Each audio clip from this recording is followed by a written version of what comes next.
자, 이재명 정부 내각 인선을 둘러싸고 지금 크고 작은 잡음도 지금 계속되고 있습니다. 이번엔 이재명 정부 첫 중소벤처기업부 장관에 지명된 이 네이버 대표 출신 한성숙 후보자의 모친이 농지법과 건축법을 위반했다. 이런 의혹이 제기됐어요. 네, 국회 산업통상자원 중소벤처기업위원회 소속 국민의힘 박상웅 의원실에 따르면요, 이 한성숙 중기부 장관 후보자의 모친이 소유한 경기 양주시 광사동 소재 토지는요, 이 지목상 농지로 현행법상 농지를 소유하려면 직접 농사를 지어야 합니다.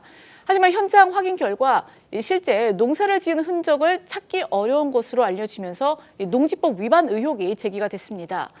문제는 또 있습니다. 이 농지는요, 농업 외에 다른 목적으로 사용할 수 없고 가건물을 만약 거기에 세우려면 개발 허가 등의 절차를 거쳐야 합니다.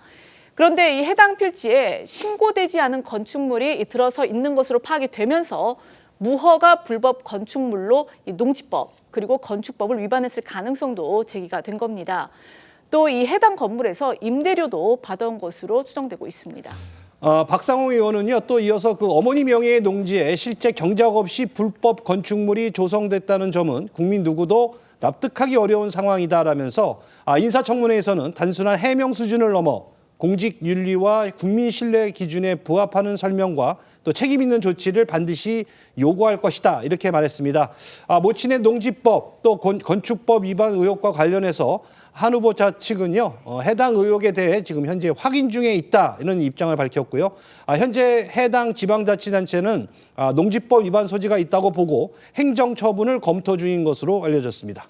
앞서 저는 임차인입니다로 시작하는 임대차 3법 반대 연설로 이름을 떨친 경제전문가 윤희숙 국민의힘 전 의원은 부친이 농지법을 위반했다는 의혹이 불거지자 2021년 8월 의원직을 자진 사퇴한 바 있습니다. 보셨습니다만 이제 한성숙 후보자가 모친 농지법 또 건축법 위반 의혹에 대해서 확인 중에 있다, 이렇게 입장을 밝혔습니다. 앞서 이제 윤희숙 당시 국민의힘 의원 같은 경우에 부친이 농지법을 위반했다는 의혹이 일자 의원직을 사퇴한 사례 아마 기억을 하실 겁니다.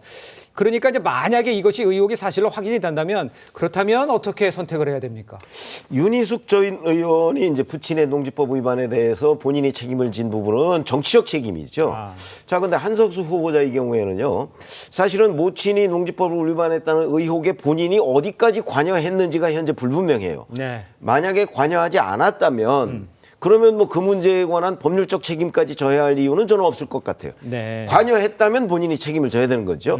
그런 점이 지금 명확하지 않은 상태에서 한성수 후보자가 뭐 지금 뭐 확인 중이다 그러면 이제 본인은 관여 안 했다는 걸로 지금 추정이 되는데 네네. 그럴 경우에 그 법률적 책임까지 묻기는 좀 어렵다 하는 관점에서 본다면 예. 저 사실관계를 명확하게 구분해서 이게 모친의 그 고유한 행위냐 아니면 한성수 후보자가 어디까지 관여했느냐 이거부터 먼저 따지고 난 뒤에 한성수 후보자의 책임 문제를 우리가 또 고려를 해야 된다, 이렇게 생각합니다. 예, 장 변호사님께서는. 그렇죠. 아마 한성수 후보자가 확인 중이다라고 했으니까 청문회에서 관련된 부분에 대해서 소명도 하고 해명을 할 것으로 보이는데요. 네네. 특히 모친이 농지 취득하게 된 경위라든지 뭐 보유 기간이라든지 이런 부분도 확인해야겠지만 가장 중요한 건 한 후보자가 관련돼서 모친의 소유 여부를 알았는지 여부일 것입니다. 네. 그런 부분에 대해서 어느 정도 해명이 있은 후에 아마 판단할 수 있지 않을까라고 생각됩니다. 알겠습니다.